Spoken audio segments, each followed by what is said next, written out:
The topic of this 7-minute seminar is cleaning your displays. We all know that in the day-to-day use of the displays in your store, they have a tendency to get soiled very quickly. I know I gave a seminar one time in which a woman came up to me after the seminar was over and said, "I've used the very same velvet jewelry displays that I've had in my store for 20 years, and I've never had to clean them once. Do you want to know how I did that?" And obviously I asked how that could possibly be the case. And she told me that whenever they got the least bit soiled, she took them out behind the store with a can of spray paint and resprayed the velvet material in a new color.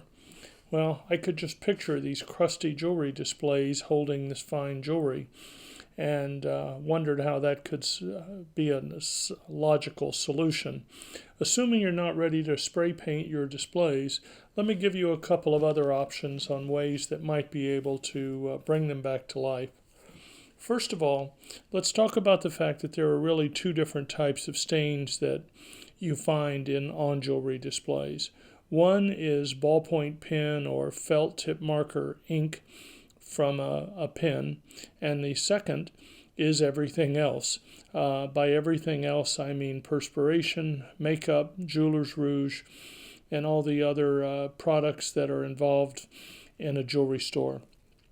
The bad news I have to share with you is that there's not a lot you can do to remove ballpoint pen ink or felt tip marker type ink from jewelry displays. There's some chemical inside the composition of that ink that soaks right down through the fabric and makes it almost impossible to remove effectively. The good news is everything else, whether it's makeup, perspiration, rouge, dirt, soiling from perspiration, things of that nature, is somewhat easy to remove if you use the right products. Now, before I get into exactly what the products are that I would suggest you use to clean the displays, let's mention that I'm going to divide displays into two categories: those that are wrapped in a leatherette type material and those that are wrapped in a suede or a velvet type material. By and large, most displays these days are wrapped in the leatherette, so that takes the bulk of our attention. But let's make sure before we get started, we realize that as with any type of a test of this nature, you're going to want to apply whatever cleaner or whatever technique that you decide to use on your displays. You're going to want to try it first on the back of a display element in an out-of-the-way place. So if it has a tendency not to work, or if it were to damage the display in some way, you haven't done it on a conspicuous spot on the front of the display. So always test these chemicals or these ideas on a discrete part on the back of the display to find out if they're going to work first for you. So let's talk about the leatherettes for a moment.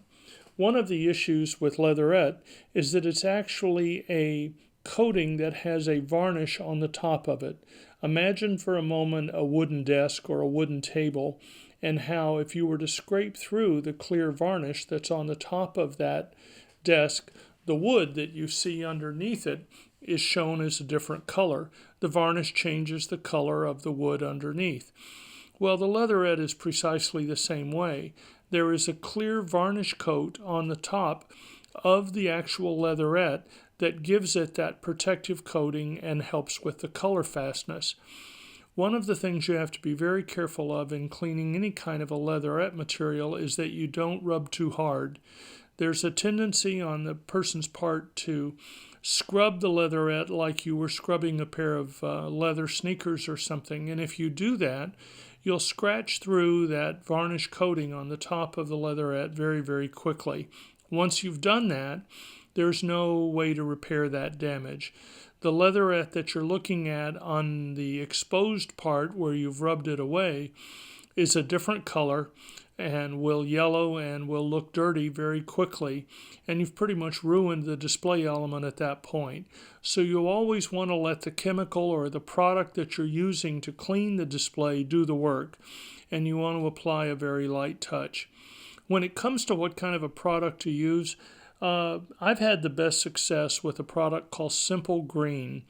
It is an all-purpose cleaner. It's a biodegradable product that's been on the market for quite a few years, used actually to clean coffee pots and things of that nature. But it's a degreaser that's very mild but does a very effective job of cleaning jewelry displays. So what I would suggest is a solution of 2 parts of water to 1 part of simple green. Place that on your rag and lightly wipe the cloth in order to get the soiling off of it. Simple Green is a superior product, in my opinion, to 409, but 409 is another product that is similar, kind of an all-purpose cleaner that you can use to clean leatherette displays.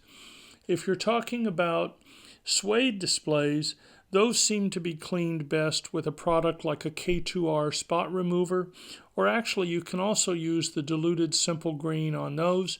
You simply want to rub it on the surface, and there's no varnish here, so you can be a little rougher with the suede surface. And then once that's dried and the stain is, or the soiling is removed, you can brush it to restore the nap. I've heard stories of displays being cleaned with a pink eraser, with a hairspray, with alcohol. Certainly there are a lot of different stories of products that will clean them, but all in all, the Simple Green seems to be the best all-round solution.